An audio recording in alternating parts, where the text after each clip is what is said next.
Hello everyone, I am back with new drama may I help you. इसमें हमारी female lead मरे हुए लोगों की लास्ट विश पूरी करती है। अगर वो ऐसा नहीं करती तो उसको बैड लक शुरू हो जाता है। सो स्टार्टिंग करते हैं। एपिसोड के स्टार्टिंग में हमारी फीमेल लीड, जिसका नाम दोंगजू है, वो मेकअप कर रही होती है एक लेडी का जिसकी डेथ हो चुकी है। दरअसल दोंगजू फर्नल डायरेक्टर की जॉब करती है।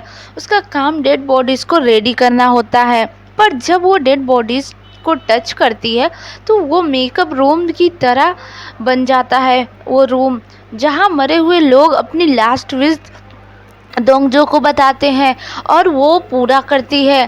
दोंगजू उस लेडी के फर्नल में जाके उसके फ्रेंड को मारती है, जिस पे उसके घर वाले भड़क जाते हैं। दोंगजू बताती है कि उस लेडी के हस्बैंड और उसके दोस्त का अफेयर चल रहा है और प्रूफ्स के लिए पिक्चर दिखाती है कुछ। अब इस पे उस लेडी की मदर एंड सिस्टर उसके हस्बैंड और उसकी दोस्त को खूब मारते हैं और अपने कंपनी से भी निकाल देते हैं। ये सब देख के उस लेडी को खुशी होती है। फिर वो दोंगजू को शुक्रिया करके चली जाती है वापस। उसके जाते हमें एक बैच दिखाया जाता है जिसमें 15 लिखा होता है। इसके बारे में हमें आगे पता चलेगा। दोंगजू का बॉस उसकी तारीफ करता है उस लेडी की इतनी हेल्प करने के लिए और थैंक यू कहता है। नेक्स्ट सीन दिखाई जाती है दोंगजू ये सब कहानी चर्च के फादर को बताती है। फिर जहाँ इनके बातों से लगता है दोंगजू यहाँ अक्सर आया करती है। यहाँ हमें ये भी पता चलता है कि दोंगजू को सिर्फ अब 15 और लोगों की लास्ट विश पूरी करनी है। नेक्स्ट सीन दिखाई जाती है हमें मेल लीड को, जहाँ जो ट्रैफिक कंट्रोलिंग का पार्ट टाइम जॉब कर रहा था। इसका टिनही नाम होता है। टिनही अपने अंकल के साथ मिलके एक कंपनी खोला होता है जिसमें ये लोग हाउसवाइफ्स की मदद करेंगे, जैसे कचरा फेंकना, कुत्ते संभालना, जासूसी करना, पानी लाना, सब्जी लाना, मतलब किसी भी तरह से छोटे मोटे काम उन लोग करते हैं। बस इलीगल काम नहीं होने चाहिए, ये लोग सारे काम कर सकते हैं। इन लोगों का एक ऐप होता है जिसको डाउनलोड करके प्रीमियम लेना होगा और कभी भी कोई काम लगे उस ऐप के थ्रू ये लोग जान जाएंगे।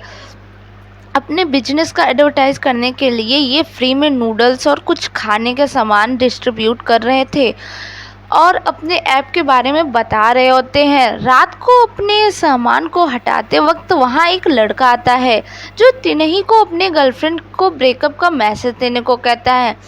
नेक्स्ट सीन दिखाई जाती है टिनही उस लड़के के गर्लफ्रेंड को बता देता है कि उसका बीएफ उससे ब्रेकअप करना चाहता है और वो जीएफ और कोई नहीं दोंगजू होती है। वो बताता है कि मुझे ये सब कहने को तुम्हारे बीएफ ने कहा था, जिसके लिए उसने मुझे पे भी किया है और ब्रेकअप का वजह ये है कि जो तुम जॉब करती हो वो पसंद नहीं उसे, वो तुम्हारा हाथ नहीं पकड़ सकता और अपना बिजनेस कार्ड देके जाने लगता है।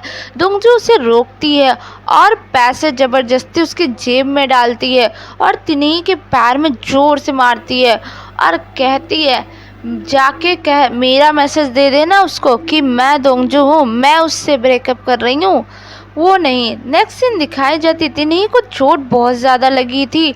उसके अंकल कहते हैं इतनी तेज़ से कौन मारता है, उसके खिलाफ कंप्लेन कर दो। तभी उन लोगों का पड़ोसी जो कि पुलिस होता है वो आता है और कहता है मुझे सारी बातें बताओ, जिस पे टिनही वो सब कुछ बताता है। फिर तीनों मिलकर एनालाइज करने लगते हैं आखिर उसके बीएफ ने ब्रेकअप क्यों किया। तो उन लोग इस नतीजे पे निकलते हैं कि उसकी जीएफ बहुत खतरनाक है, इसीलिए शायद ब्रेकअप की वजह है। नेक्स्ट सीन दिखाई जाती है रात को दोंगजू अपना हाथ देख के रही होती है। दोंगजू एक टेबल टेनिस प्लेयर थी। वो 12 साल से खेलती थी पर किसी इंजरी के वजह से उसने छोड़ दिया। वो फर्नल पार्लर में जॉब के लिए अप्लाई करती है जिसमें उसे सिलेक्ट कर लिया गया था। वो एक बच्चे के डेड बॉडी को रेडी करने जाती है पर वो बच्चा जिंदा हो जाता है और वो जगह भी बदल जाती है एक मेकअप रूम की तरह। वो बच्चा दोंगजू से पूछता है हम कहाँ हैं। यहाँ दोंगजू बहुत ज़्यादा डर गई होती है और भाग जाती है, पर उस बच्चे की आवाज़ उसके कानों में दिन रात बजते रहते थे। ये देख के उसके डैड उसे टेम्पल ले जाते हैं, जिसके बाद उसे आवाज़ें आना बंद हो जाते हैं, पर उसका हर काम बिगड़ने लगता है, जैसे कि उसका बैड लक शुरू हो गया है। वो ये सब चर्च के उसी फादर को बताती है जिसको हमने स्टार्टिंग में देखा था।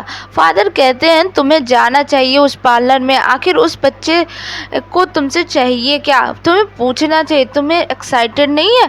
पर दोंगजू मना करती है, गुस्से में वहाँ से जाने लगती है। फादर उसके पीछे आते हैं उसे समझाने के लिए, पर वो सीढ़ियों से नीचे गिर जाती है, जिससे वो हॉस्पिटल पहुंच जाती है। उसकी कंडीशन बहुत ख़राब होती है।